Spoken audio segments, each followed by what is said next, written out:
ខ្ញុំសូមជូនពរបងកងទ័ពមានភារកិច្ចជាប់ទាំងយប់ថ្ងៃ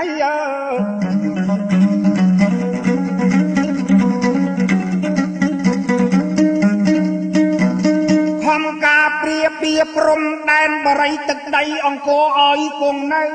សូមបងកងទ័ពគ្រប់អាត្មាបងបានសុខាតរៀងទៅ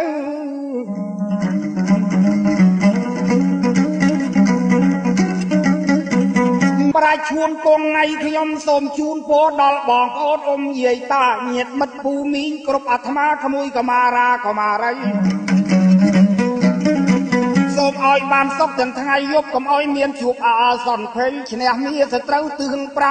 8ទាំងយប់ទាំងថ្ងៃកុំឃ្លាតឡើយបងប្រាជ្ញឈួនគង់ថ្ងៃខ្ញុំសូមប្រណិប័តលើកហាត់គោរពលាញាតិហើយសូមនៅឲ្យសុខទុក្ខឲ្យសบายខ្ញុំសូមលាហើយទាំងអាឡ័យអីខ្ញុំសូមលាហើយទាំងអាឡ័យ